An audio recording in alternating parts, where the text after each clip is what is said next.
ದೇವರಿಗೆ ಸ್ತೋತ್ರ. ಒಂದು ವಾಕ್ಯವನ್ನು ಓದುತ್ತಾ ನಂತರ ನಾವು ಪ್ರಾರಂಭ ಮಾಡೋಣ. ಮಾರ್ಕನು ಬರೆದ ಶುಭ ಸಂದೇಶ, ಮಾರ್ಕರು ಬರೆದ ಶುಭ ಸಂದೇಶ 13ನೇ ಅಧ್ಯಾಯ 13ನೇ ವಾಕ್ಯವನ್ನು ಓದೋಣ. ನೀವು ನನ್ನವರು ಆದುದರಿಂದಲೇ ನಿಮ್ಮನ್ನು ಎಲ್ಲರೂ ದ್ವೇಷಿಸುವರು, ಆದರೆ ಕೊನೆಯವರೆಗೂ ಸೈರಣೆಯಿಂದಿರುವವನು ಜೀವೋದ್ಧಾರವನ್ನು ಹೊಂದುವನು. ಮತ್ತೊಮ್ಮೆ ಓದ್ತೀರಾ? ನೀವು ನನ್ನವರು ಆದುದರಿಂದಲೇ ನಿಮ್ಮನ್ನು ಎಲ್ಲರೂ ದ್ವೇಷಿಸುವರು, ಆದರೆ ಕೊನೆಯವರೆಗೂ ಸೇರಣೆಯಿಂದಿರುವವನು ಜೀವೋದ್ಧಾರವನ್ನು ಹೊಂದುವನು. ಸೈರಣೆಯಿಂದಿರುವವನು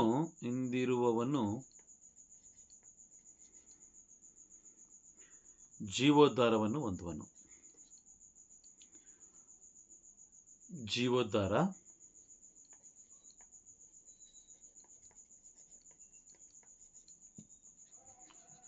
ಹೊಂದುವನು. Praise the lord. ನೀವು ನನ್ನವರು ಆದುದರಿಂದಲೇ ನಿಮ್ಮನ್ನು ಎಲ್ಲರೂ ದ್ವೇಷಿಸುವರು, ಆದರೆ ಕೊನೆಯವರೆಗೂ ಸೈರಣೆಯಿಂದಿರುವವನು ಜೀವೋದ್ಧಾರವನ್ನು ಹೊಂದುವನು. ಕೊನೆಯವರೆಗೂ ಸೈರಣೆಯಿಂದ ಇರುವವನು ಜೀವೋದ್ಧಾರವನ್ನು ಹೊಂದುವನು. Praise the lord. ನಾವು ಕ್ಲಾಸಲ್ಲಿ ನಾವು ತಿಳ್ಕೊಳ್ತಾ ಇದ್ದೀವಿ, ಪವಿತ್ರಾತ್ಮರು ಪ್ರತಿಯೊಬ್ಬೊಬ್ಬ ವ್ಯಕ್ತಿಗಳೊಂದಿಗೆ ಮಾತಾಡ್ತಾರೆ. ಅವರು ಸತ್ಯದ ಆತ್ಮರಾಗಿರುವ ಕಾರಣ ಅವರು ನಮ್ಮನ್ನು, ಪ್ರತಿಯೊಬ್ಬೊಬ್ಬ ವ್ಯಕ್ತಿಗಳನ್ನು ಸತ್ಯದ ಮಾರ್ಗದಲ್ಲಿ ಅವರು ನಮ್ಮನ್ನು ಮುನ್ನಡೆಸ್ತಾರೆ. ಸತ್ಯದ ಮಾರ್ಗದಲ್ಲಿ ಮುನ್ನಡೆಸುವವರಾಗಿದ್ದಾರೆ. ಅದೇ ರೀತಿ ಪರಿಶುದ್ಧವಾದ ಮಾರ್ಗದಲ್ಲಿ ಮುನ್ನಡೆಸುವವರಾಗಿದ್ದಾರೆ. ಈ ದಿನಗಳಲ್ಲಿ 2 ದಿನಗಳಲ್ಲಿ ನಾವು ಸತ್ಯದ ಆತ್ಮರ ಬಗ್ಗೆ ನಾವು ತಿಳ್ಕೊಂಡು, ಹಾಗಾಗಿ ಅವರು ತಿಳಿಸಿಕೊಡುವಾಗ ಯಾವ ವ್ಯಕ್ತಿ ಗ್ರಹಿಸಿಕೊಳ್ತಾನೋ, ಯಾವ ವ್ಯಕ್ತಿ ಕೇಳಿಸಿಕೊಳ್ತಾನೋ ಅವನು ಜೀವೋದ್ಧಾರವನ್ನು ಹೊಂದ್ಕೊಳ್ತಾನೆ. Praise the lord. ಅರ್ಥ ಆಗ್ತಾ ಇದೆಯಾ? ಜೀವೋದ್ಧಾರವನ್ನು ಹೊಂದ್ಕೊಳ್ತಾನೆ. ನೋಡಿ, ನಾವೇನು ಮಾಡ್ತೀವಿ ಅಂತ ಹೇಳಿದ್ರೆ, ನಾವು ಕೆಲವು ಕ್ಲಾಸ್ಗಳನ್ನ ನಾವು ಅಟೆಂಡ್ ಮಾಡ್ತೀವಿ, ಬೈಬಲ್ ಕ್ಲಾಸ್ಗಳನ್ನ. ಇವಾಗೆಲ್ಲ ಆನ್ಲೈನಲ್ಲಿ ಗೂಗಲ್ ಮೀಟ್ ಇರ್ಬೋದು, ಝೂಮಲ್ಲಿರ್ಬೋದು, ವಾಟ್ಸಪ್ಪಲ್ಲಿರ್ಬೋದು, ಇನ್ನು ಬೇರೆ ಬೇರೆ ರೀತಿಯಲ್ಲಿ ನಾವು ಕ್ಲಾಸ್ಗಳನ್ನ ನಾವು ಅಟೆಂಡ್ ಮಾಡ್ತೀವಿ. ಇಲ್ಲಿ ಒಂದು ರೀತಿಯ ಸಂದೇಶವನ್ನು ನೀವು ಕೇಳ್ತೀರಾ, ಮತ್ತೊಂದು ಕಡೆ ಹೋದಾಗ ಇನ್ನೊಂದು ರೀತಿಯಾದ ಸಂದೇಶ ಕೇಳ್ತೀರಾ, ಇನ್ನೊಂದು ಕಡೆ ಹೋದಾಗ ಇನ್ನೊಂದು ರೀತಿಯಾದ ಸಂದೇಶ ಕೇಳ್ತೀರಾ. ಕೊನೆಗೆ ಯಾವುದು ಗ್ರಹಿಸ್ಕೊಳ್ಳೋಕ್ಕಾಗದೆ, ಯಾವುದು ರಿಸೀವ್ ಮಾಡ್ಕೊಳ್ಳೋಕ್ಕಾಗದೆ ಅಲ್ಲೇ ಸೈಲೆಂಟ್ ಆಗಿಬಿಡ್ತೀರಾ. ಅದಕ್ಕೋಸ್ಕರ ದೇವರು ನಮ್ಮನ್ನು ಆರಿಸ್ಕೊಳ್ಳಿಲ್ಲ. ಪವಿತ್ರಾತ್ಮರ ಸ್ವರಕ್ಕೆ ಯಾರು ಕಿವಿ ಕೊಡ್ತಾರೋ ಅವರು ಮಾತ್ರ ಜೀವೋದ್ಧಾರವನ್ನು ಹೊಂದ್ಕೊಳ್ತಾರೆ. Praise the lord.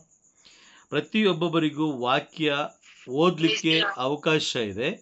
ಪ್ರತಿಯೊಬ್ಬರಿಗೂ ಮನೆಯಲ್ಲಿ ವಾಕ್ಯ ಓದಲಿಕ್ಕೆ ಅವಕಾಶ ಇದೆ, ಸ್ತುತಿ ಮಾಡಲಿಕ್ಕೆ ಅವಕಾಶ ಇದೆ, ಧ್ಯಾನ ಮಾಡಲಿಕ್ಕೆ ಅವಕಾಶ ಇದೆ, ಅದನ್ನು ಪರರಿಗೆ ಬೋಧಿಸಲಿಕ್ಕೂ ಅವಕಾಶ ಇದೆ.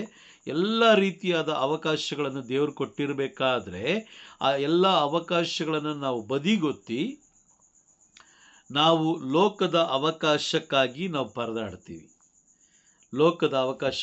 ಪರದಾಡ್ತೀವಿ. ಏನು ತಿನ್ನೋದು, ಏನು ಕುಡಿಯೋದು, ಯಾವ ರೀತಿ ಬಟ್ಟೆ ಹಾಕ್ಕೊಳ್ಳೋದು, ಅವರಿಗಿಂತ ಮೇಲಾಗಿ ನಾನಿರಬೇಕು, ಇವರಿಗಿಂತ ಮೇಲಾಗಿ ನಾನಿರಬೇಕು, ದೇವಾಲಯದಲ್ಲಿ ನನಗೆ ಉನ್ನತವಾದ ಸ್ಥಾನ ಬೇಕು, ಲೋಕದಲ್ಲಿ ನನ್ನನ್ನು ಎಲ್ಲರೂ ಗೌರವಿಸಬೇಕು, ಎಲ್ಲರೂ ನನಗೆ ಸಲಾಂ ಹೊಡಿಬೇಕು. ಆ ರೀತಿಯಾಗಿ ಆಲೋಚನೆಗಳು ನಮಗೆ ಬರುತ್ತೆ. Praise the lord. ಅದಕ್ಕೋಸ್ಕರ ದೇವರು ನಮ್ಮನ್ನು ಇಟ್ಟಿಲ್ಲ. ದೇವರು ಇಲ್ಲಿ ಹೇಳ್ತಾರೆ, ನೀವು ಜೀವೋದ್ಧಾರವನ್ನು ಹೊಂದಬೇಕು, ಅದಕ್ಕೋಸ್ಕರ ನಾನು ನಿಮ್ಮನ್ನು ಇಟ್ಟಿದ್ದೀನಿ ಇನ್ನು ಲೋಕದಲ್ಲಿ. ನಾನು ಪ್ರತಿ ಬಾರಿ ಹೇಳ್ತಾ ಇರ್ತೀನಿ, ಮನುಷ್ಯನ ಜೀವನದ ದಿನಗಳು ಎಣಿಕೆ ಆಗಿದೆ. ಯಾಕೆ ನಮ್ಮ ಜನಗಳಿಗೆ ಅರ್ಥ ಆಗ್ತಾ ಇಲ್ವೋ ಅದು ನನಗೆ ಗೊತ್ತಿಲ್ಲ. ಅವ್ರು ಏನೋ ಒಂದು 1000 ವರ್ಷಗಳ ಕಾಲ ಬದುಕೋ ರೀತಿಯಲ್ಲಿ ಬಿಹೇವ್ ಮಾಡ್ತಾರೆ. ಚರ್ಚಿಗೆ ಹೋಗಲ್ಲ, ಚರ್ಚಿಗೆ ಹೋದರೂ ಏನೋ ಒಂದು ಕಾಟಾಚಾರಕ್ಕೆ ಹೋಗೋದು, ಆಚೆಗಡೆ ನಿಂತ್ಕೊಳ್ಳೋದು, ಮತ್ತು ಒಳಗಡೆ ಹೋದ್ರೂ ದೇವರನ್ನು ಸ್ತುತಿಸೋದಿಲ್ಲ, ದೇವರನ್ನು ಆರಾಧಿಸೋದಿಲ್ಲ, ಮತ್ತು ಸುಳ್ಳು ಬೋಧನೆಗಳು, ಸುಳ್ಳು ಆರಾಧನೆಗಳು, ಪರಿಶುದ್ಧತೆ ಇಲ್ಲದ ಆರಾಧನೆಗಳನ್ನು ನಾವು ಮಾಡ್ತಾಯಿದ್ದೀವಿ. ಮೀಕನು ಬರೆದ ಮೀಕನ ಗ್ರಂಥದಲ್ಲಿ ನಾವು ಓದ್ತೀವಿ, ನಾವಿನ್ನೂ ಕೂಡ ದೇವರ ಯೋಜನೆಯನ್ನು, ದೇವರ ಪ್ಲ್ಯಾನ್ನ ನಾವೇನು ಮಾಡಿಲ್ವಂತೆ, ಗ್ರಹಿಸ್ಕೊಂಡಿಲ್ಲ. ದೇವರ ಪ್ಲ್ಯಾನನ್ನೇ ನಾವು ಗ್ರಹಿಸ್ಕೊಂಡಿಲ್ಲ. ಇನ್ನು ದೇವರ ಪ್ಲ್ಯಾನ್ ಏನಾದ್ರು ನಾವು ಗ್ರಹಿಸ್ಕೊಂಡಿದ್ದಿದ್ರೆ, ದೇವರ ಆಲೋಚನೆಯನ್ನು ನಾವು ಏನಾದ್ರು ತಿಳ್ಕೊಂಡಿದ್ದಿದ್ರೆ, ಪ್ರೈಸ್ ದಿ ಲಾರ್ಡ್, ಅವರ ಆಲೋಚನೆಯನ್ನು ನಾವು ತಿಳ್ಕೊಂಡಿದ್ದಿದ್ರೆ, ಅವರ ಉದ್ದೇಶವನ್ನು ನಾವು ತಿಳ್ಕೊಂಡಿದ್ದಿದ್ರೆ, ಖಂಡಿತವಾಗ್ಲೂ ನಾವು ಅವರಂತೆಯೇ, ಅವರ ಆಲೋಚನೆಯಂತೆ ನಾವು ಜೀವಿಸ್ತಾ ಇದ್ದೋ. ಬೇಕಾದ್ರೆ ಓದಿ ನೋಡಿ ವಾಕ್ಯ, ಮೀಕನ ಗ್ರಂಥ 4ನೇ ಅಧ್ಯಾಯ 12ನೇ ವಾಕ್ಯವನ್ನು ಓದೋಣ. 12ನೇ ವಾಕ್ಯ, ಮೀಕ 4ನೇ ಅಧ್ಯಾಯ 12ನೇ ವಾಕ್ಯ. ಆದರೆ ಹಾ, ಸರ್ವೇಶ್ವರ ಸ್ವಾಮಿಯ ಆಲೋಚನೆಗಳನ್ನು ಅವರು ಅರಿತುಕೊಂಡಿಲ್ಲ, ಹಾ, ಆ ಸ್ವಾಮಿಯ ಉದ್ದೇಶವನ್ನು ಅವರು ಗ್ರಹಿಸಿಕೊಂಡಿಲ್ಲ. ಕಣಕ್ಕೆ ಹಾಕಿದ ಕಂತೆಗಳಂತೆ ಅವರನ್ನು ಸ್ವಾಮಿ ಸೇರಿಸಿದ್ದಾರೆ ಎಂಬುದನ್ನು ಅವರು ಅರ್ಥೈಸಿಕೊಂಡಿಲ್ಲ. Praise the Lord. ಓಕೆ, ಇನ್ನೊಮ್ಮೆ ಓದೋಣ. ಇನ್ನೊಮ್ಮೆ ಓದಿ ಬೇರೆ ಯಾರಾದರೂ ಅದೇ ವಾಕ್ಯವನ್ನ. ಆದರೆ ಸರ್ವೇಶ್ವರ ಸ್ವಾಮಿಯ ಆಲೋಚನೆಗಳನ್ನು ಅವರು ಅರಿತುಕೊಂಡಿಲ್ಲ, ಆ ಸ್ವಾಮಿಯ ಉದ್ದೇಶವನ್ನು ಅವರು ಗ್ರಹಿಸಿಕೊಂಡಿಲ್ಲ. ಕಣಕ್ಕೆ ಹಾಕಿದ ಕಂತೆಗಳಂತೆ ಅವರನ್ನು ಸ್ವಾಮಿ ಸೇರಿಸಿದ್ದಾರೆ ಎಂಬುದನ್ನು ಅವರು ಅರ್ಥೈಸಿಕೊಂಡಿಲ್ಲ. ಇಲ್ಲಿ ವಾಕ್ಯ ಸ್ಪಷ್ಟವಾಗಿ ಹೇಳ್ತಾ ಇದೆ, ಸರ್ವೇಶ್ವರ ಸ್ವಾಮಿಯ ಆಲೋಚನೆಗಳು ಒಂದಿದೆ. ಇದೆಯಾ? ಇದೆ. ಸ್ವಾಮಿ ಆಲೋಚನೆ ಒಂದಿದೆ ಅಲ್ವಾ? ಯೆರೆಮೀಯ 29ನೇ ಅಧ್ಯಾಯ ವಾಕ್ಯ 11. ಯೆರೆಮೀಯ ಅವರು ನಮ್ಮ ಬಗ್ಗೆ ಒಂದು ಆಲೋಚನೆ ಇಟ್ಟಿದ್ದಾರೆ ಅಲ್ವಾ? ಒಂದು ಯೋಜನೆ ಇಟ್ಟಿದ್ದಾರೆ. ಯೋಜನೆಯನ್ನ ದೇವರು ಇಟ್ಟಿರಬೇಕಾದ್ರೆ ಅದನ್ನ ಅರಿತುಕೊಳ್ಳುವಂತಹ ಜ್ಞಾನ ಯಾರಿಗಿರ್ಬೇಕು? ನಮಗಿರ್ಬೇಕು. ಪ್ರವಾದಿ ಮೀಕನ ಮುಖಾಂತರ ದೇವರು ಮಾತಾಡ್ತಾರೆ, ನನ್ನ ಆಲೋಚನೆಗಳನ್ನು ಜಾನ್ ಅರಿತುಕೊಂಡಿಲ್ಲ, ನನ್ನ ಆಲೋಚನೆಗಳನ್ನು ಸಹೋದರಿ ಲೀಮಾ ಅರಿತುಕೊಂಡಿಲ್ಲ, ಸಹೋದರಿ ವಿಮಲಾ ಅರಿತುಕೊಂಡಿಲ್ಲ. ದೇವರು ಆ ರೀತಿ ಮಾತಾಡ್ತಾರೆ. ಅವರು ಅನ್ನುವ ಜಾಗದಲ್ಲಿ ನಿಮ್ಮ ಹೆಸರು ಹಾಕ್ಕೊಳ್ಳಿ. ಹೌದಲ್ವಾ? ಇಷ್ಟು ವರ್ಷಗಳ ಕಾಲ ನಾನು ಏನು ಬದುಕಿದೆ, ಯಾವುದಕ್ಕೋಸ್ಕರ ಬದುಕಿದೆ, ಯಾವ ರೀತಿ ಬದುಕಿದೆ? ಹೌದಾ? Praise the lord. ಲೆಕ್ಕಾಚಾರ ಹಾಕಿ ನೋಡಿ, ಝೀರೋದಲ್ಲೇ ಕುಳಿತಿರ್ತೀವಿ. ಏನೋ ಈ ದಿನಗಳಲ್ಲಿ ನಾವು ಸ್ವಲ್ಪ ಗಟ್ಟಿ ಆಹಾರ ಸೇವಿಸುವುದರಿಂದ ಏನಾಗಿದ್ದೀವಿ? ಬಲಗೊಳ್ತಾ ಇದ್ದೀವಿ. Praise the lord. ಸ್ವಾಮಿಯ ಆಲೋಚನೆಗಳನ್ನು ನಾನು ಅರಿತುಕೊಂಡಿಲ್ಲ, ಸ್ವಾಮಿಯ ಉದ್ದೇಶವನ್ನು ನಾನು ಗ್ರಹಿಸ್ಕೊಂಡಿಲ್ಲ. ಅದಕ್ಕೋಸ್ಕರನೇ ನಾನು ಇನ್ನೂ ಹಾಗೇ ಇದ್ದೀನಿ. ಅರ್ಥಕೊಂಡಿದ್ದಿದ್ರೆ ನಾನು ಯೆಶಾಯ ಪ್ರವಾದಿಯ ಹಾಗೆ, ಯೆರೆಮೀಯ ಪ್ರವಾದಿಯಂತೆ, ಮಾತೆ ಮರಿಯಮ್ಮನವರಂತೆ, ಸಂತ ಜೋಸೆಫರಂತೆ, ಸಂತ ಅಂತೋಣಿಯವರಂತೆ, ಸಂತ ಬೆನೆಡಿಕ್ಟರಂತೆ, ಎಲ್ಲ ಸಂತರುಗಳಂತೆ ಕೂಡ ನಾನು ಕೂಡ ಈ ಲೋಕದಲ್ಲಿ ಶೂನ್ಯವಾಗಿ ನಾನು ಜೀವಿಸ್ತಾ ಇದ್ದೆ. ನಾನಿವಾಗ ಶೂನ್ಯವಾಗಿ ಜೀವಿಸ್ಲಿಕ್ಕೆ ನನಗೆ ಇಷ್ಟ ಇಲ್ಲ. ಅಧಿಕಾರ ಬೇಕು, ಹಣ ಬೇಕು, ಹೆಣ್ಣು ಬೇಕು, ಹೊನ್ನು ಬೇಕು, ಮಣ್ಣು ಬೇಕು, ಈ ರೀತಿಯಾದ ಒಂದು ಆಲೋಚನೆಗಳಿಂದ ನಾವು ಜೀವಿಸ್ತಾ ಇದ್ದೀವಿ. ಆದರೆ ಯೆಶಾಯ ಪ್ರವಾದಿಯ ಗ್ರಂಥ 55ನೇ ಅಧ್ಯಾಯ 8ನೇ ವಾಕ್ಯವನ್ನು ಓದೋಣ. 8ನೇ ವಾಕ್ಯವನ್ನು ಓದಿ. ಯೆಶಾಯ ಪ್ರವಾದಿಯ ಗ್ರಂಥ. ನನ್ನ ಆಲೋಚನೆಗಳು ನಿಮ್ಮ ಆಲೋಚನೆಗಳಂತಲ್ಲ, ನನ್ನ ಮಾರ್ಗಗಳು ನಿಮ್ಮ ಮಾರ್ಗಗಳಂತಲ್ಲ ಎಂದಿಹರು ಸರ್ವೇಶ್ವರ. ದೇವರ ಆಲೋಚನೆ ಬೇರೆ, ನಮ್ಮ ಆಲೋಚನೆ ಬೇರೆ. ಹೇಳ್ತಾ ಇದೆಯಾ ವಾಕ್ಯ? ಹೇಳ್ತಾ ಇದೆಯಾ ವಾಕ್ಯ? ಹೇಳ್ತಾ ಇದೆ. ದೇವರು ಅವರ ಆಲೋಚನೆ ಏನು ಅಂತ ಹೇಳಿದ್ರೆ, ನಾವು ಜೀವೋದ್ಧಾರ ಹೊಂದಬೇಕು, ಈ ಲೋಕಕ್ಕೆ ಸಾಕ್ಷಿಯ ಮಕ್ಕಳಾಗಿರ್ಬೇಕು, ಅಥವಾ ಬೆಳಕಾಗಿರ್ಬೇಕು, ಸಾಕ್ಷಿಯ ಮಕ್ಕಳಾಗಿರ್ಬೇಕು ನಾವು. Praise the lord. ಅರ್ಥ ಆಗ್ತಾ ಇದೆಯಾ?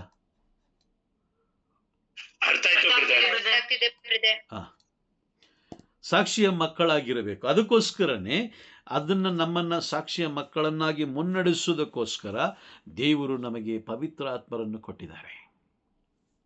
ಯೇಸು ಸ್ವಾಮಿಗೆ ಚೆನ್ನಾಗಿ ಗೊತ್ತಿತ್ತು, ಈ ಲೋಕ ಅವರನ್ನು ಏನು ಮಾಡುತ್ತೆ, ನನ್ನನ್ನೇ ಬಿಡಲಿಲ್ಲ, ಇನ್ನು ಇವ್ರನ್ನ ಬಿಡುತ್ತಾ ನಾನು ಹೋದ್ಮೇಲೆ ಬಿಡುತ್ತಾ ಇಲ್ಲ, ಅವ್ರನ್ನ ನಾಶ ಮಾಡಾಕುತ್ತೆ ಅಂತ ಹೇಳಿ ನಮ್ಮನ್ನು ಮುನ್ನಡೆಸಲಿಕ್ಕೆ ಒಬ್ಬ ಪೋಷಕರನ್ನು ಕೊಡ್ತಾರೆ. ಪೋಷಕ ಅಂದರೆ ಏನು? ಕನ್ನಡದಲ್ಲಿ ಪೋಷಕ ಅಂದರೆ ಅರ್ಥ ಏನು? ಪೇರೆಂಟ್ಸ್ ಅಲ್ವಾ? ತಂದೆ ಇರ್ಬೋದು ಅಥವಾ ತಾಯಿ ಇರ್ಬೋದು ಅಲ್ವಾ? ತಂದೆ ಜಾಗದಲ್ಲಿ ಒಬ್ಬರನ್ನು ಬಿಟ್ಟು ಹೋಗ್ತಾರಲ್ಲ ಬ್ರದರ್ ಅಲ್ವಾ? Praise the lord. ಹೌದಾ? ಪೋಷಕರು ಅಂದ್ರೆ ಏನು? ನಮ್ಮ ತಂದೆ ತಾಯಿಗಳು ಪೋಷಕರು. Praise the lord. ನೋಡಿ, ಆ ತಂದೆಯ ಸ್ಥಾನದಲ್ಲಿ ಇದ್ದು ನಡೆಸಲಿಕ್ಕೆ ಅವರ ಆತ್ಮವನ್ನೇ ಬಿಟ್ಟು ಹೋಗ್ತಾರೆ ಇಲ್ಲಿ. ಆದರೆ ನಾವು ಏನು ಮಾಡ್ತಾ ಇದ್ದೀವಿ ಇವತ್ತಿನವರೆಗೂ? ಯಾಕೆ ಪವಿತ್ರ ಆತ್ಮರ ಆಲೋಚನೆ ಜನರು ಅರ್ಥ ಮಾಡ್ಕೊಳ್ತಾರಲ್ಲ? ಜನರಂದ್ರೆ ಯಾರು? ನಾವೇ ಅಲ್ವಾ? ನಾವು ಯಾಕೆ ಅರ್ಥ ಮಾಡ್ಕೊಳ್ತಾರೆ? ನಿನ್ನೆ ಒಬ್ಬರನ್ನ ಭೇಟಿ ಮಾಡಿ ಆದಮೇಲೆ ನಾನು ಹೇಳಿದೆ, ಅವ್ರು ನೀವು ಪ್ರಾರ್ಥನೆ ಮಾಡ್ತೀರಾ ಅಂತ ಕೇಳಿದೆ. ಹೌದು, ನಾನು ಪ್ರಾರ್ಥನೆ ಮಾಡ್ತೀನಿ ಅಂತ ಕೇಳಿದಾಗ, ಅವ್ರು ಯಾವ ರೀತಿ ಪ್ರಾರ್ಥನೆ ಮಾಡ್ತೀರಾ ಅಂತ ಕೇಳಿದಾಗ ಅವ್ರು ಹೇಳಿದ್ರು, ನಾವು ಜಪಸ್ಸರ ಮಾಡ್ತೀವಿ. ಆಗ ನಾನು ಹೇಳಿದೆ, ಒಂದು ಜಪಸ್ಸರ ಮಾಡಿ, ಅಂದರೆ 10 ಮಣಿಗಳ ಜಪಸ್ಸರ ಮಾಡಿ, ಉಳಿದದ್ದು ಕರುಣೆಯ ಜಪಸ್ಸರ ಮಾಡಿ. ಕರುಣೆಯ ಜಪಸ್ಸರ ಅಂದರೆ ಏನು? ಅಲ್ಲಿ ಏನು ನಷ್ಟ ಆಗ್ತಾ ಇದೆಯೋ ಅದಕ್ಕೋಸ್ಕರ ನೀವು ಪ್ರಾರ್ಥಿಸಬೇಕು. ಏನು ಅವಶ್ಯಕತೆ ಇದೆಯೋ ಅದಕ್ಕೋಸ್ಕರ ನೀವು ಪ್ರಾರ್ಥಿಸಬೇಕು. ಏನು ಬೇಡವೋ ನಮಗೆ ಅದಕ್ಕೋಸ್ಕರ ನೀವು ಪ್ರಾರ್ಥಿಸಬೇಕು. ಆ ರೀತಿ ನೀವು ಒಂದು ಲಿಸ್ಟ್ ಮಾಡ್ಕೊಂಡು ನೀವು ಪ್ರಾರ್ಥಿಸಬೇಕು ಅಂತ ಹೇಳಿದಾಗ ಅವ್ರು ನೋಡಿದ ರೀತಿ ನೋಡಬೇಕಾಗಿತ್ತು ನೀವು. ಜಪಸರ ಬೇಡವಾ? ಮನುಷ್ಯರನ್ನ ಆ ಮಟ್ಟಿಗೆ ಮೂರ್ಖರನ್ನಾಗಿ ಬಿಟ್ಬಿಟ್ಟಿದ್ದಾರೆ, ಮೂರ್ಖರನ್ನಾಗಿ ಮಾಡಿ ಬಿಟ್ಬಿಟ್ಟಿದ್ದಾರೆ. Praise the Lord. ಈಗ ನಾರ್ತ್ ಕರ್ನಾಟಕ, ಉತ್ತರ ಕರ್ನಾಟಕದಲ್ಲಿ ಜಲಪ್ರಳಯ ಆಗೋಗಿದೆ. ಅಂದರೆ ಎಲ್ಲ ನೀರು ಊರೊಳಗಡೆ ನುಗ್ಗಿ, ಮಹಾರಾಷ್ಟ್ರದ ಒಳಗಡೆ ಎಲ್ಲ ನುಗ್ಗಿ ಎಲ್ಲ ನಾಶ ಆಗ್ತಾ ಇದೆ. ನಮ್ಮ ಪ್ರಾರ್ಥನೆ ಹೇಗಿರಬೇಕು? ದೇವರೇ, ಆ ಒಂದು ಪ್ರದೇಶದ ಮೇಲೆ ಕರುಣೆಯಾಗಿರಿ, ಆ ಒಂದು ಪ್ರದೇಶದ ಮೇಲೆ ಕರುಣೆ ತೋರಿ ಅಂತ ಪ್ರಾರ್ಥನೆ ಮಾಡಬೇಕು. ಹೌದಾ?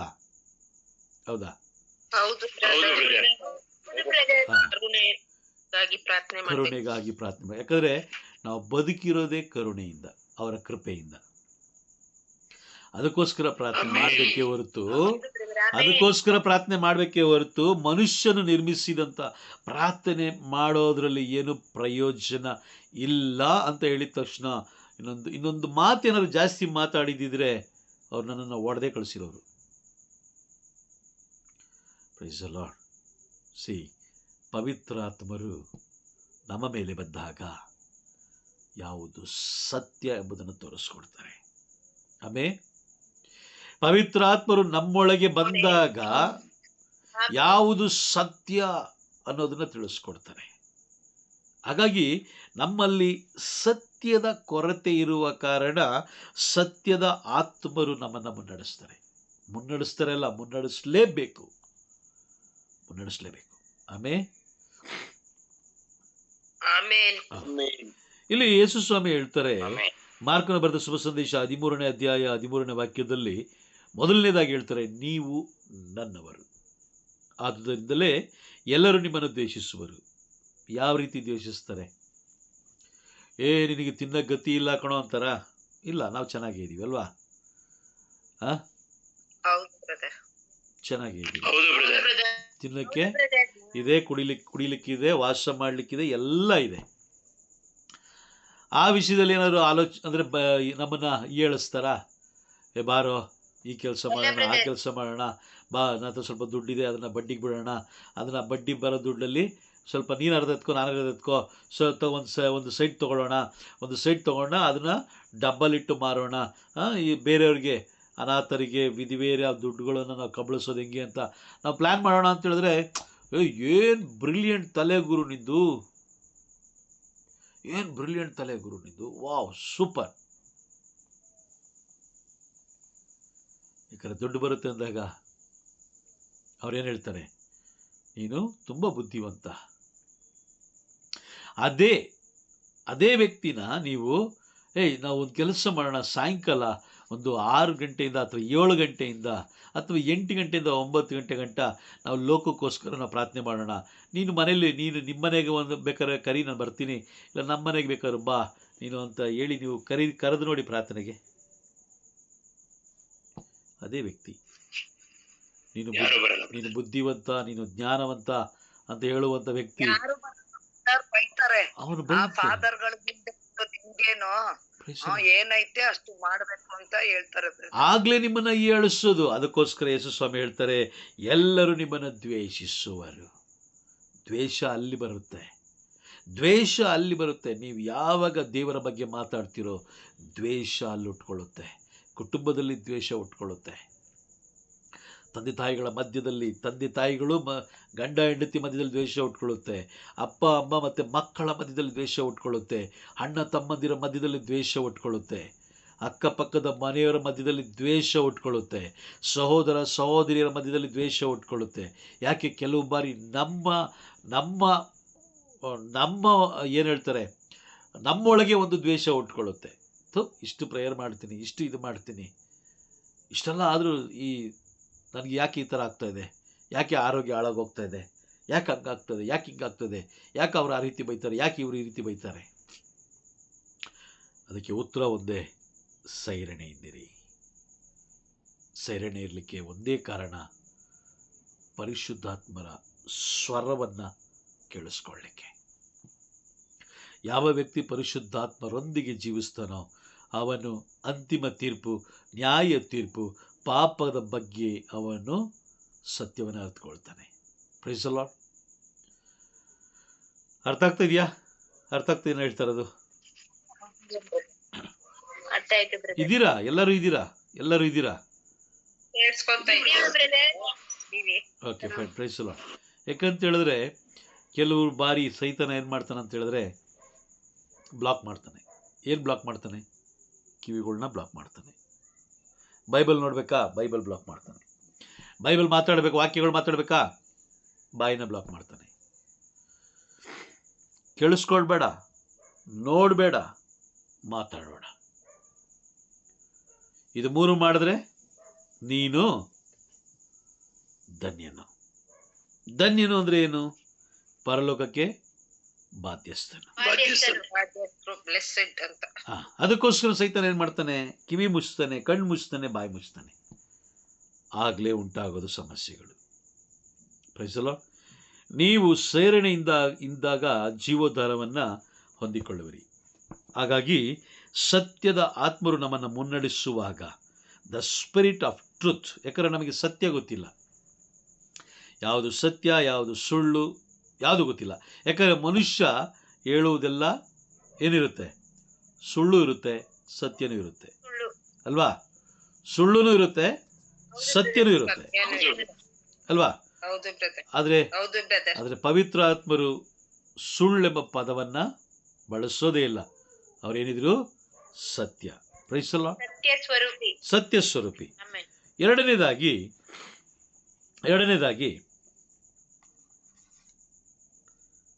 ರೋಮನರಿಗೆ ಬರೆದ ಪತ್ರ 1ನೇ ಅಧ್ಯಾಯ 4ನೇ ವಾಕ್ಯ. ರೋಮನರಿಗೆ ಬರೆದ ಪತ್ರ 1ನೇ ಅಧ್ಯಾಯ 4ನೇ ವಾಕ್ಯ. ಈ ಸಂದೇಶ ದೇವರ ಪುತ್ರನು ನಮ್ಮ ಪ್ರಭು ಆದ ಯೇಸು ಕ್ರಿಸ್ತರನ್ನು ಕುರಿತಾದದ್ದು. ಮನುಷ್ಯತ್ವದ ಮಟ್ಟಿಗೆ ಯೇಸು ದಾವಿದನ ವಂಶಜರು, ದೈವಿಕ ಪರಿಶುದ್ಧತೆಯ ಮಟ್ಟಿಗೆ ಇವರು ದೇವರ ಶಕ್ತಿಯನ್ನು ವ್ಯಕ್ತಪಡಿಸುವ ದೇವರ ಪುತ್ರ, ಸತ್ತು ಪುನರುತ್ಥಾನ ಹೊಂದಿ ಇದನ್ನು ಖಚಿತಪಡಿಸಿದವರು. ಪರಿಶುದ್ಧ ಆತ್ಮರು ಅಥವಾ ಪವಿತ್ರ ಆತ್ಮರು. ಪರಿಶುದ್ಧತೆ ಇಲ್ಲದೆ ಯಾರು ದೇವರನ್ನು ಕಾಣಲಿಕ್ಕೆ ಸಾಧ್ಯವಿಲ್ಲ. ಈ ದಿನಗಳಲ್ಲಿ ಯಾಕೆ ದೇವಾಲಯಗಳಲ್ಲಿ ದೇವರು ನಮ್ಮೊಂದಿಗೆ ಮಾತಾಡಲ್ಲ ಅಂದ್ರೆ ಅಲ್ಲಿ ಪರಿಶುದ್ಧತೆ ಇಲ್ಲ. ಪರಿಶುದ್ಧತೆ ಇಲ್ಲ. ಎಷ್ಟೋ ಚರ್ಚ್ಗಳು ಏನಾಗಿದೆ? ಇಡೀ ಲೋಕದಲ್ಲಿ ಎಷ್ಟೋ ಚರ್ಚ್ಗಳು ಬಾರ್ಗಳಾಗಿ, ವ್ಯಭಿಚಾರಿ ಗ್ರಹಗಳಾಗಿ, ಕ್ಲಬ್ಗಳಾಗಿ, ಬೇರೆ ಬೇರೆ ಅನೈತಿಕ ಚಟುವಟಿಕೆಗಳಿಗೆ ಬಳಸ್ತಾ ಇದ್ದಾರೆ. Praise the lord. ಅರ್ಥ ಆಗ್ತಾ ಇದೆಯಾ? ಅರ್ಥ ಆಗ್ತಾ ಇದೆಯಾ? ಅಲ್ಲಿ ಕೇಳಿದ್ರೆ ಏನ್ ಹೇಳ್ತಾರೆ? ಜನರೇ ಬರ್ತಾ ಇಲ್ಲ, ಏನ್ ಮಾಡೋದು? ಬರ್ತಾ ಇಲ್ಲ. ಜನರೇ ಬರ್ತಾ ಇಲ್ಲ, ಏನ್ ಮಾಡೋದು? ಜನರು ಯಾಕೆ ಬರ್ತಾ ಇಲ್ಲ? ಜನರು ಯಾಕೆ ಬರ್ತಾ ಇಲ್ಲ? ಸತ್ಯ ಅವ್ರಿಗೆ ರೀಚ್ ಆಗ್ತಾ ಇಲ್ಲ. ಪರಿಶುದ್ಧಾತ್ಮರಿಗೆ ನೀವು ಸ್ಥಳ ಕೊಟ್ಟಾಗ ಪರಿಶುದ್ಧಾತ್ಮರು ಕಾರ್ಯ ಮಾಡ್ತಾರೆ. ಪೇತ್ರ ಯೇಸು ಸ್ವಾಮಿಯನ್ನು ನಿರಾಕರಿಸಿದಂಥ ವ್ಯಕ್ತಿ. ಅಂಜುಬುರುಕ ಹೋಗಿ ಮುಚ್ಚಿಟ್ಕೊಂಡಿದ್ದಂಥ ವ್ಯಕ್ತಿ. ಅಯ್ಯಯ್ಯೋ ಆತನ ಯಾರೋ ನನಗೆ ಗೊತ್ತಿಲ್ಲ ಎಂದು ಒಂದು ಮಹಿಳೆಗೆ ನೋಡಿ, ರಾಜನಿಗಲ್ಲ, ದೊಡ್ಡ ಸೇನಾಧಿಕಾರಿಗಲ್ಲ, ಒಂದು ಮಹಿಳೆಗೆ, ಚಳಿ ಕಾಯಿಸಿಕೊಳ್ಳುತ್ತಿದ್ದಂಥ ಒಂದು ಮಹಿಳೆಗೆ ಹೇಳಿದಂಥ ಮಾತು ನೋಡಿ. ಅಷ್ಟು ಭಯವುಳ್ಳಂಥ ವ್ಯಕ್ತಿ ಪವಿತ್ರಾತ್ಮರನ್ನು ಸ್ವೀಕಾರ ಮಾಡಿಕೊಂಡಿದ್ದ ತಕ್ಷಣ ಅವರು ಜನರ ಮಧ್ಯೆ ಬೋಧನೆ ಮಾಡ್ತಾರೆ. 3,000 ಜನರು ದೀಕ್ಷಾಸ್ಥಾನವನ್ನು ಪಡ್ಕೊಂಡು ಯೇಸು ಸ್ವಾಮಿನ ಅಂಗೀಕಾರ ಮಾಡ್ಕೊಳ್ತಾ ಇದ್ದಾರೆ.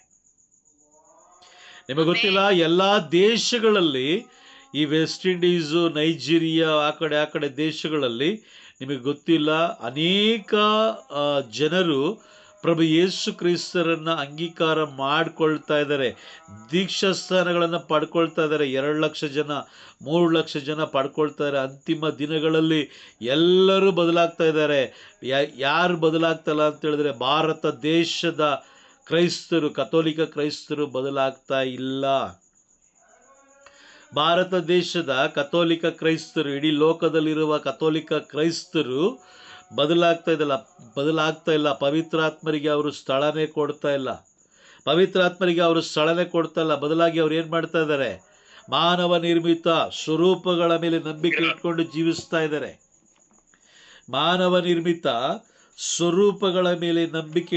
ಜೀವಿಸ್ತಾ ಇದ್ದಾರೆ. Praise the lord. ಸೊ ಹಾಗಾಗಿ ಮಾನವನಲ್ಲಿ ಭರವಸೆ ಇಡಬೇಡ ಅಂತ ದೇವರು ಹೇಳಿದ್ದಾರೆ.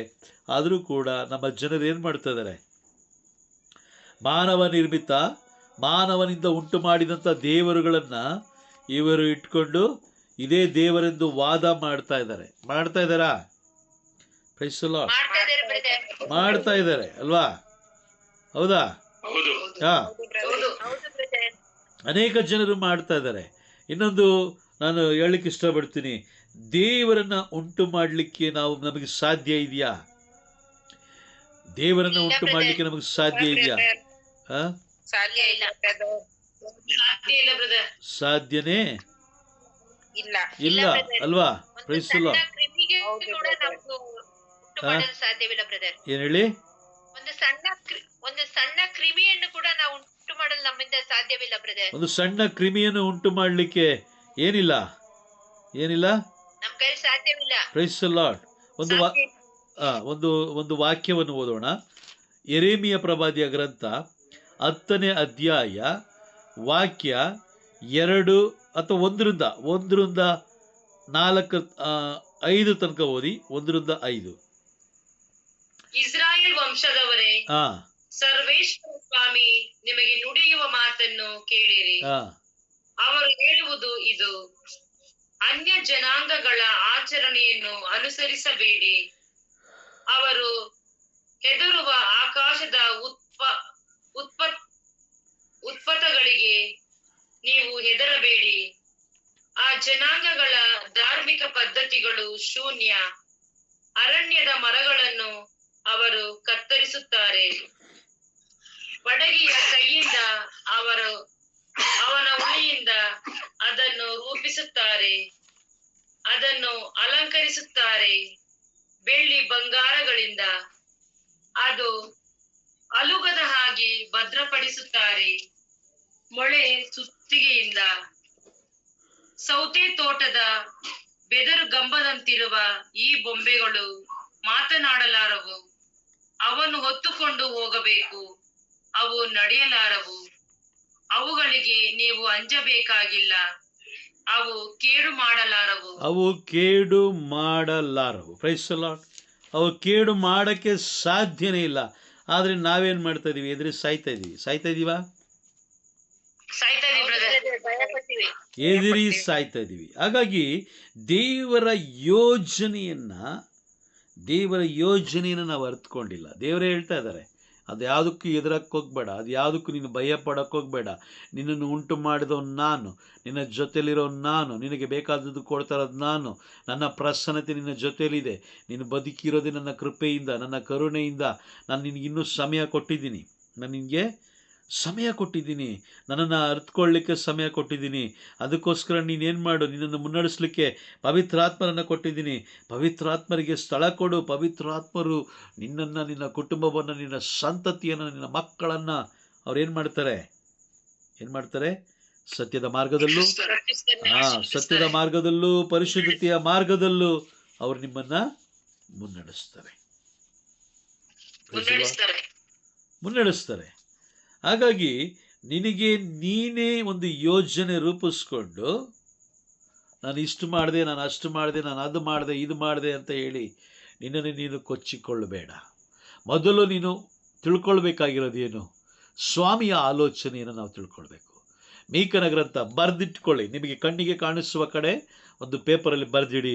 ಸರ್ವೇಶ್ವರ ಸ್ವಾಮಿಯ ಆಲೋಚನೆಯನ್ನು, ಸರ್ವೇಶ್ವರ ಸ್ವಾಮಿಯ ಯೋಜನೆಯನ್ನು ನಾನು ಗ್ರಹಿಸ್ಕೊಂಡಿದ್ದೀನ. ದೇವರು ಎಲ್ಲರೂ ಹೇಳಿದಾರ, ನೀವು ಆನಂದವಾಗಿರಬೇಡಿ, ಪ್ರತಿದಿನ ಕೋಪದಲ್ಲಿರಿ, ದುಃಖದಲ್ಲಿರಿ, ವೇದನೆಯಲ್ಲಿರಿ, ಕಷ್ಟಪಡ್ತಾಯಿರಿ ಅಂತ ಎಲ್ಲರೂ ಹೇಳಿದಾರ? ಇಲ್ಲ ಬ್ರದರ್, ಹಾಗೆಲ್ಲ ಹೇಳಿಲ್ಲ. ಇಲ್ಲ ಬ್ರದರ್, ಎಲ್ಲಿ ಹೇಳಿಲ್ಲ. ಮತ್ತೇನು ಹೇಳಿದ್ದಾರೆ? ಹೆದರಬೇಡ್ರಿ, ನಾನ್ ನಿಮ್ ಜೊತೆ ಇದ್ದೀನಿ, ಸಂತೋಷದಿಂದ ಇರಿ, ಶಾಂತಿ ಸಮಾಧಾನದಿಂದ ಇರಿ, ಯಾವಾಗ್ಲೂ ಹರ್ಷಚಿತ್ತರಾಗಿರಿ ಅಂತ ಹೇಳಿದ್ದಾರೆ ಬ್ರದರ್. ಇವತ್ತು ನಾನೊಂದು ವಾಕ್ಯ ಹಾಕಿದ್ದೀನಿ. ನೋಡಿದ್ರ ಯಾರಾದ್ರು? ನೋಡಿದ್ರಾ? ಬ್ರದರ್, ಏನು ವಾಕ್ಯ ಅದು? ಏನು ವಾಕ್ಯ? ಹಾ, 4ನೇ ಅಧ್ಯಾಯ 19. ಓದಿ. ಎಲ್ಲಾ ಕಾಲದೊಳು ದೇವರಾದ ಸರ್ವೇಶ್ವರನನ್ನು ಹೊಗಳು. ನಿನ್ನ ಮಾರ್ಗವನ್ನು ಸರಾಗ ಮಾಡಬೇಕೆಂದು, ನಿನ್ನ ಯೋಜನೆಗಳನ್ನು, ಆಶೋತ್ತರಗಳನ್ನು ಪೂರೈಸಬೇಕೆಂದು ಯಾಚಿಸು. ಸುಜ್ಞಾನವನ್ನು ಪ್ರತಿಯೊಂದು ರಾಷ್ಟ್ರದ ಸಂಪತ್ತಲ್ಲ, ಆ ರಾಷ್ಟ್ರಗಳಿಗೆ ಸಂಭಾವನೆ ನೀಡುವವರು ಸರ್ವೇಶ್ವರ. ತಮ್ಮ ಚಿತ್ತಾನುಸಾರ ಅವರು ಮೇಲಕ್ಕೆತ್ತುತ್ತಾರೆ, ಇಲ್ಲವೇ ಪಾತಾಳದ ಅಂತರಾಳಕ್ಕೆ ಕೆಡವಿ ಬಿಡುತ್ತಾರೆ. ಆದುದರಿಂದ ಪ್ರಿಯ ಮಗನೇ, ಈ ಬುದ್ಧಿ ಮಾತುಗಳನ್ನು ನೆನಪಿನಲ್ಲಿಡು. ಇವು ನಿನ್ನ ಹೃದಯದಿಂದ ಅಳಿಸಿ ಹೋಗದಂತೆ ಎಚ್ಚರ ವಹಿಸು. ಎಲ್ಲ ಕಾಲದಲ್ಲೂ ದೇವರಾದ ಸರ್ವೇಶ್ವರನನ್ನ ಹೊಗಳು. ಇದೇನಿದು? ವಾಗ್ದಾನ ಅಲ್ವಾ? ಹೌದಾ? ನಿನ್ನ ಮಾರ್ಗವನ್ನ ಸರಾಗ ಮಾಡಬೇಕೆಂದು, ನಿನ್ನ ಯೋಜನೆಗಳನ್ನು, ಆಶೋತ್ತರಗಳನ್ನು ಪೂರೈಸಬೇಕೆಂದು ಯಾಚಿಸು. ನೋಡಿ, ಇಲ್ಲಿ ಎಷ್ಟು ಸ್ಪಷ್ಟವಾಗಿ ಹೇಳ್ತಾ ಇದ್ದಾರೆ. ನಿನ್ನ ಯೋಜನೆ ಅಂದರೆ, ಇವಾಗ ದೇವರು ನಮಗೆ ಒಂದು ಯೋಜನೆ ಕೊಟ್ಟಿದ್ದಾರೆ. ಆ ಯೋಜನೆ ನಾವು ನೆರವೇರಿಸಬೇಕು. ನೆರವೇರಿಸದೇ ಇದ್ರೆ ಪಾಪನ ಇಲ್ವಾ? ಪಾಪ ನೆರವೇರಿಸಬೇಕು. ಪಾಪನ ದೇವರ ಯೋಜನೆಗಳು ನೆರವೇರಿಸಬೇಕು ಬ್ರದರ್. ಬೇರೆಯವ್ರೇನು ಹೇಳ್ತೀರಾ? ದೇವರ ಪ್ರಶ್ನೆ ಕೇಳ್ಕೊಳ್ಳಿ. ದೇವರ ಯೋಜನೆ ನೆರವೇರಿಸದೆ ಹೋದ್ರೆ ಪಾಪನ ಅಥವಾ ಪಾಪ ಇಲ್ವಾ? ಪಾಪ ಬ್ರದರ್. ದೇವ್ರು ನಮ್ನ ಯಾವ ಉದ್ದೇಶದಿಂದ ಯೋಜನೆ ಇಟ್ಕೊಂಡು ಭೂಲೋಕ ಕಳಿಸ್ತಾರೆ, ಅದನ್ನ ನಾವು ನೆರವೇರಿಸಲೇಬೇಕು ಬ್ರದರ್. ಎಸ್, ಅದನ್ನ ಸರಾಗ ಮಾಡೋದಕ್ಕೋಸ್ಕರ ಯೋಜನೆಗಳು, ಅವರ ಪ್ರತಿಯೊಂದು ಪ್ಲಾನ್ಗಳು ಸಕ್ಸಸ್ ಆಗೋದಕ್ಕೋಸ್ಕರ ನಾವು ಪ್ರಾರ್ಥನೆ ಮಾಡಬೇಕು. ಎಷ್ಟು ಜನ ಪ್ರಾರ್ಥನೆ ಮಾಡ್ತಾ ಇದೀವಿ ನಾವು ಪ್ರತಿದಿನ? ದೇವರೇ, ನಿಮ್ಮ ಯೋಜನೆ ನೆರವೇರಲಿ ಸ್ವಾಮಿ. ನಿಮ್ಮ ಯೋಜನೆಯನ್ನು ನಾನು ಕಂಪ್ಲೀಟ್ ಮಾಡೋದಕ್ಕಾಗಿ ನನಗೆ ಬಲ ಕೊಡಿ. ನಿಮ್ಮ ಯೋಜನೆಯಂತೆ ನಾನು ಜೀವಿಸಬೇಕು. ನಿಮ್ಮ ಪ್ಲ್ಯಾನ್ ಏನಿಟ್ಟಿದ್ದೀರೋ ಅದರಂತೆ ನಾನು ಜೀವಿಸಬೇಕು. ಪರಿಶುದ್ಧವಾಗಿ ಜೀವಿಸಬೇಕು. ಸತ್ಯದ ಮಾರ್ಗದಲ್ಲಿ ನಾನು ಜೀವಿಸಬೇಕು. ಮಾತೆ ಮರಿಮರಂತೆ ಜೀವಿಸಬೇಕು. ಸಂತರುಗಳಂತೆ ನಾನು ಜೀವಿಸಬೇಕು. ಪರಿಶುದ್ಧಾತ್ಮರೇ, ನನಗೆ ಸಹಾಯ ಮಾಡಿ. ಅವರೆಲ್ಲರಿಗೂ ನೀವು ಸಹಾಯ ಮಾಡಿದ್ದೀರಾ, ನನಗೂ ಕೂಡ ಸಹಾಯ ಮಾಡಿ ಅಂತ ಎಷ್ಟು ಜನ ನಾವು ಪ್ರಾರ್ಥನೆ ಮಾಡ್ತಾ ಇದ್ದೀವಿ ನೋಡೋಣ.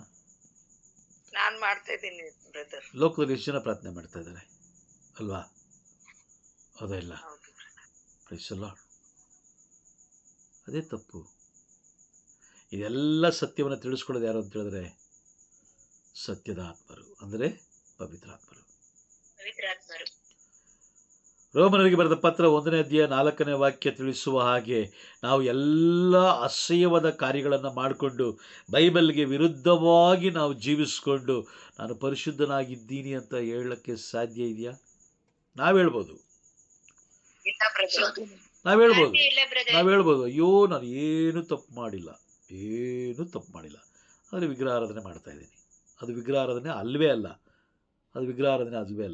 ಅನ್ಯ ಜನರು ಆರಾಧಿಸೋದು ಮಾತ್ರ ಅದು ವಿಗ್ರಹ. ಭೂಮಿಯಲ್ಲಾಗಲಿ, ಭೂಮಿಯ ಕೆಳಗಾಗಲಿ, ನೀರಿನಲ್ಲಾಗಲಿ, ಆಕಾಶದಲ್ಲಾಗಲಿ ಯಾವುದೇ ರೂಪ ಹಾಗೂ ಸ್ವರೂಪಗಳನ್ನು ಮಾಡ್ಕೊಳ್ಬೇಡ ಅಂತ ದೇವರು ವಾಗ್ದಾನ ಮಾಡಿರಬೇಕಾದ್ರೆ ನಾವೇನು ಮಾಡ್ತೀವಿ? ಮಾಡಿಕೊಂಡು ಅದಕ್ಕೊಂದು ಕಾರಣ ಇಟ್ಟಿದ್ದೀವಿ. ಇಲ್ಲ, ಅದು ಸ್ವರೂಪ. ಅದು ಯಾವುದೇ ರೂಪ ಅಲ್ಲ, ಅದು ಸ್ವರೂಪ. ಅದು ವಿಗ್ರಹ ಅಲ್ಲ, ಸ್ವರೂಪ. ಅದು ನಡ್ಕೊಂಬರುತ್ತಾ ಅಂದರೆ ಇಲ್ಲ, ನಡ್ಕೊಂಬರಲ್ಲ. ಅದನ್ನು ಯಾಜಕರು ಬ್ಲೆಸ್ ಮಾಡಿದ್ದಾರೆ, ಹಾಗಾಗಿ ಅದು ಏನಾಗಿದೆ? ಪರಿಶುದ್ಧವಾಗಿದೆ. ಧರ್ಮಸಭೆ ಹೇಳ್ತಾ ಇದೆ, ನೀವು ಅದನ್ನು ಆರಾಧಿಸಬಾರ್ದು, ಗೌರವಿಸಬೇಕು. ಅವರಂತೆ ನಾವು ಜೀವಿಸಬೇಕು. ಯಾಜಕರು ಅದಕ್ಕೋಸ್ಕರನೇ ದೇವಾಲಯಗಳಲ್ಲಿ ಸಂತರುಗಳನ್ನ ಇಡೋದು. ಕಾರಣ ಇಷ್ಟೇ, ಅವರು ಯಾವ ರೀತಿ ಜೀವಿಸಿದ್ರು ಅದೇ ಥರ ನೀವು ಕೂಡ ಜೀವಿಸ್ರಿ, ನೀವು ಕೂಡ ಸಂತರಾಗ್ರಿ, ನೀವು ಕೂಡ ಪರಿಶುದ್ಧರಾಗ್ರಿ, ಪರಲೋಕ ಪ್ರವೇಶ ಮಾಡಿ ಅನ್ನೋ ಒಂದು ಉದ್ದೇಶಕ್ಕೋಸ್ಕರ ಧರ್ಮಸಭೆ ಅಲ್ಲಿ ಅವ್ರ ಬಗ್ಗೆ ತಿಳ್ಕೊಳ್ಳೋಕ್ಕೋಸ್ಕರ ಇಟ್ಟಿರೋದು. ಅದನ್ನು ಬಿಟ್ಟು ನಾವೇನು ಮಾಡ್ತಾಯಿದ್ದೀವಿ? ಅವ್ರಿಗೆ ಹೋಗಿ ಕ್ಯಾಂಡ್ಲ್ ಹಚ್ಚಿ, ಅವ್ರಿಗೆ ಹೋಗಿ ಧೂಪ ಇಡ್ತಾ ಇದ್ದೀವಿ. ಅದು ದೊಡ್ಡ ತಪ್ಪು. ಮಾಡಬಾರ್ದು. ಅದು ಧರ್ಮಸಭೆ ಮಾತನ್ನು ಕೇಳ್ತಾ ಇಲ್ಲ, ದೇವರ ಯೋಜನೆಯನ್ನು ಕೂಡ ನಾವು ಗ್ರಹಿಸ್ಕೊಳ್ತಾ ಇಲ್ಲ. Praise the lord. ಹಾಗಾಗಿ ಪರಿಶುದ್ಧತೆ ಇಲ್ಲದೇ ಇರುವ ಕಾರಣ ನಾವೆಲ್ಲರೂ ಪಾಪ ಮಾಡ್ತಾ ಇದ್ದೀವಿ. ಪಾಪ ಮಾಡೋದಲ್ಲದೆ ಪರಲೋಕದಿಂದಲೇ ನಾವು ದೂರ ಹೋಗ್ತಾ ಇದ್ದೀವಿ. ದಿನದಿಂದ ದಿನಕ್ಕೆ ನಾವೇನು ಮಾಡ್ತಾ ಇದ್ದೀವಿ? ದೇವರಿಂದ ಅಲ್ವಾ? ದೂರ ಹೋಗ್ತಾ ಇದ್ದೀವಿ, ತುಂಬ ದೂರ ಹೋಗ್ತಾ ಇದ್ದೀವಿ. ಅದಕ್ಕೋಸ್ಕರ ಪ್ರತಿದಿನ ಎಚ್ಚರಿಕೆ ಉಳ್ಳವರಾಗಿ. ನಾನು ಸುಮಾರು ಟೈಮ್ ನೋಡ್ತಾ ಇರ್ತೀನಿ, ಕ್ಲಾಸಲ್ಲೇ ಇರ್ತಾರೆ, ಬಂದಿರ್ತಾರೆ, ಪ್ರಾರಂಭದಲ್ಲಿ ಇರ್ತಾರೆ, ಆಮೇಲೆ ಇದ್ದಕ್ಕಿದ್ದಂಗೆ ಮಧ್ಯದಲ್ಲೇ ಎಕ್ಸಿಟ್ ಆಗ್ತಾರೆ. ಗೊತ್ತಿಲ್ಲ ಅದು ಏನು ದೇವರಿಗಿಂತ ದೊಡ್ಡ ಕಾರ್ಯ ಇದೆಯೋ ಏನೋ ನನಗೆ ಗೊತ್ತಿಲ್ಲ. ದೇವರಿಗಿಂತಲೂ ದೊಡ್ಡ ವ್ಯಕ್ತಿ ಬಂದು ನಿಮ್ಮನ್ನು ಭೇಟಿ ಮಾಡ್ತಾರೋ ನನಗೆ ಗೊತ್ತಿಲ್ಲ. ಇದನ್ನು ಹೇಳೋದು ಅಲಕ್ಷ್ಯತನ ಅಂತ. ಇದನ್ನು ಹೇಳೋದು ಸೈತನ ನಿಮ್ಮನ್ನು ಮುನ್ನಡೆಸ್ತಾ ಇದ್ದಾನೆ. ಸೈತನ ನಮ್ಮನ್ನು ಮುನ್ನಡೆಸಬಾರ್ದು. ನಮ್ಮನ್ನು ಮುನ್ನಡೆಸುವವರು ಪವಿತ್ರಾತ್ಮರೇ ಆಗಿರಬೇಕು. ಆಮೇಲೆ ಏನು ಮಾಡ್ತೀವಿ ನಾವು? ಸೈತಾನನಿಗೆ ನಮ್ಮನ್ನು ಸಂಪೂರ್ಣವಾಗಿ ಒಪ್ಪಿಸ್ಕೊಟ್ಟ ಆದಮೇಲೆ ಏನೋ ಅವನೇನು ಮಾಡ್ತಾನೆ? ನಾಶ ಮಾಡಲಿಕ್ಕೆ ನಮ್ಮ ಮೇಲೆ ಪ್ರಯೋಗಗಳನ್ನು ಮಾಡ್ತಾ ಇರ್ತಾನೆ. ರೋಗ ಕೊಡ್ತಾನೆ, ಅಶಾಂತಿ ಕೊಡ್ತಾನೆ, ಕುಟುಂಬದಲ್ಲಿ ನೆಮ್ಮದಿ ಇರೋದಿಲ್ಲ, ಶರೀರದಲ್ಲಿ ಬಲ ಇರೋದಿಲ್ಲ, ಬೇರೆ ಬೇರೆ ರೀತಿಯಾಗಿ ನಾವು ಅವಸ್ಥೆಗಳಿಗೆ ಬಂದಾಗ ಆವಾಗ ನಾವು ಯಾರನ್ನ ದೂಷಣೆ ಮಾಡ್ತೀವಿ?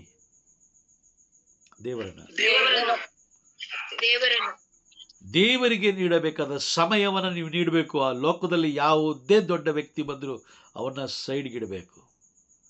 ಸರ್, ನಾನು ಪ್ರೇಯರಲ್ಲಿ ಆಮೇಲೆ ಸಿಗ್ತೀನಿ. ಮೊದಲನೆಯ ಸ್ಥಾನಮಾನ ಯಾರಿಗೆ?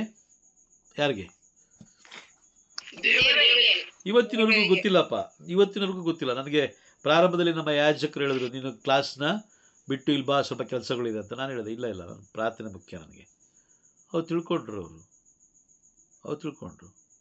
ಇವತ್ತಿನವರೆಗೂ, ಪ್ರಾರಂಭದಿಂದ ಇವತ್ತಿನವರೆಗೂ ಆ ಸಮಯದಲ್ಲಿ ಯಾವುದೇ ಒಂದು ಕಾರ್ಯಕ್ರಮಗಳಿದ್ರೂ ನಾನೇನು ಮಾಡಲ್ಲ, ಅದನ್ನು ನನ್ನ ಅನುಭವದ ನಾನು ಹೇಳ್ಕೊತಾ ಇದ್ದೀನಿ ಅಷ್ಟೇ. ನನ್ನ ಅನುಭವ ಕೊಡುವ, ಅವ್ರು ನನ್ನೊಂದಿಗೆ ಮಾತಾಡಲಿಕ್ಕೆ ಬಯಸ್ತಾ ಇದ್ದಾರೆ ಅಂತ ಹೇಳಿದಾಗ ಎಸ್, ನಾನು ಮಹತ್ವ ಕೊಡಬೇಕು.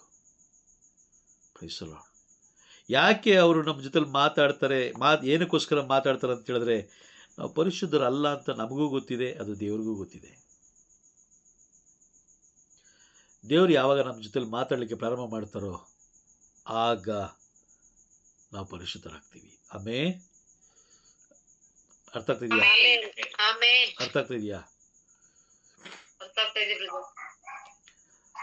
ದೇವರು ಮಾತಾಡಲಿಕ್ಕೆ ಪ್ರಾರಂಭ ಮಾಡಿದ ತಕ್ಷಣ ನಿಂಪಾಡ್ ನೀವು ಸೈಲೆಂಟಾಗಿ ಹೋಗ್ಬಿಟ್ರೆ ಪರಿಶುದ್ಧ ಆಗ್ಲಿಕ್ಕೆ ಆಗುತ್ತಾ? ಆಗಲ್ಲ ಬ್ರದರ್. ಇದೆಲ್ಲವನ್ನು ನಾವು ಪರಿಶೋಧಿಸ್ಕೊಳ್ಬೇಕು. ಯಾಕೆ ನನ್ನ ಕುಟುಂಬದಲ್ಲಿ ನೆಮ್ಮದಿ ಇಲ್ಲ? ಯಾಕೆ ನನ್ನ ಮಗಳು ಹೇಳಿದ ಮಾತು ಕೇಳ್ತಾ ಇಲ್ಲ? ಯಾಕೆ ನನ್ನ ಮಕ್ಕಳು ದಾರಿ ತಪ್ಪಿ ಹೋಗ್ತಾ ಇದ್ದಾರೆ? ಈ ದಿನಗಳಲ್ಲಿ 10ನೇ ಕ್ಲಾಸ್ 8ನೇ ಕ್ಲಾಸು ಹುಡುಗಿರೆಲ್ಲ ನೀವು ನೋಡಿದ್ರೆ, ನೀವು ಸಿಟಿ ಒಳಗಡೆ ಬಂದು ನೋಡಿದ್ರೆ ಸಿಗರೇಟ್ ಸೇರ್ತಾ ಇದ್ದಾರೆ. ಗೊತ್ತಾ ನಿಮಗೆ? ಶಾಲೆ ಹುಡುಗರು ಮದ್ಯಪಾನ, ಧೂಮಪಾನ. ವಾಗ್ದಾನ ಏನು? ದೇವರ ವಾಗ್ದಾನ ಏನು? ಅಂತಿಮ ದಿನಗಳಲ್ಲಿ ಸುರಿಸುವೆನು ಎನ್ನಾತ್ಮವನ್ನು ಸುರಿಸುವೆನು ಎನ್ನಾತ್ಮವನ್ನು. ಎಲ್ಲ ಯುವಕ ಯುವತಿಯರ ಮೇಲೆ. ಈಗ ದಾರಿ ತಪ್ಪಿ ಹೋಗ್ತಾರದು ಯಾರು? ಯುವಕ ಯುವತಿಯರು. ಅರ್ಥ ಆಗ್ತಿದ್ಯಾ? ಅರ್ಥ ಆಯ್ತು ಬ್ರದರ್. ಅವ್ರನ್ನ ಸರಿ ಮಾರ್ಗಕ್ಕೆ ತಗೊಂಡ್ ಬರ್ಲಿಕ್ಕೆ ದೇವ್ರು ಯಾರನ್ನ ಇಟ್ಟಿದ್ದಾರೆ? ನಮ್ಮನ್ನು, ತಂದೆ ತಾಯಿಗಳನ್ನು. ತಂದೆ ತಾಯಿಗಳು ಅವ್ರ ಅನ್ಯ ಜನಾಂಗದವರಾಗಿರೋ ಕಾರಣ ಅವ್ರಿಗೆ ಗೊತ್ತಿಲ್ಲ. ಬಟ್ ಆದರೆ ದೇವ್ರು ಯಾರನ್ನ ಆರಿಸ್ಕೊಂಡಿದ್ದಾರೆ? ನಮ್ಮನ್ನ ಆರಿಸ್ಕೊಂಡಿದ್ದಾರೆ. ಹೌದಾ? ಹೌದು. ಈಗ ನಾವು ಪ್ರಾರ್ಥಿಸದೆ ಹೋದ್ರೆ, ಶತಾಧಿಪತಿ ತರ ನಾವು ಪ್ರಾರ್ಥಿಸದೆ ಹೋದ್ರೆ, ದೇವರು ಕೊಟ್ಟಿರುವಂತ ಆ ಒಂದು ಸಮಯವನ್ನು ನಾವು ಬಳಸ್ಕೊಳ್ಳದೆ ದುರುಪಯೋಗ ಮಾಡಿಕೊಂಡ್ರೆ, ನಾಳೆ ದಿನ ಮರಣ ಹೊಂದದ ಮೇಲೆ ಯಾರು ನಮ್ಮ ಫ್ರೆಂಡ್ ಬರ್ತಾರ ಕಾಪಾಡಲಿಕ್ಕೆ, ಅಥವಾ ನಮ್ಮ ಚರ್ಚ್ ಫಾದರ್ ಬರ್ತಾರ ಕಾಪಾಡಲಿಕ್ಕೆ, ನಮ್ಮ ತಂದೆ ತಾಯಿಗಳು ಬರ್ತಾರ ಜೊತೆಲಿ, ಅಯ್ಯೋ ನನ್ನ ಮಗ ಸತ್ತೋದ, ನಾನು ಸತ್ತೋಗ್ತೀನಿ ಅಂತ ಯಾರು ಸತ್ತೋಗ್ತಾರ? ಯಾರು ಸಾಯೋದು ಇಲ್ಲ, ಯಾರು ಸಾಯಲ್ಲ. ಹಾಗಾಗಿ ನಮ್ಮ ಆತ್ಮವನ್ನ ನಾವು ರಕ್ಷಿಸ್ಕೊಳ್ಬೇಕು, ಪರರ ಆತ್ಮಗಳನ್ನು ಕೂಡ ರಕ್ಷಿಸಕ್ಕೆ ಪ್ರಯತ್ನ ಪಡಬೇಕು, ಪರರ ಆತ್ಮಗಳನ್ನು ಕೂಡ ರಕ್ಷಿಸಬೇಕು. Praise the lord. ಅರ್ಥ ಆಗ್ತಿದ್ಯಾ? ಅರ್ಥ ಆಯ್ತು ಬ್ರದರ್. ಅರ್ಥ ಆಯ್ತಾ? ಇವತ್ತು ಕ್ಲಾಸ್ ಅರ್ಥ ಆಯ್ತಾ? ಅರ್ಥ ಆಯ್ತು. Praise the Lord. ಓಕೆ, ನಾವು ಕ್ಲಾಸ್ ಮುಗಿಸೋಣ.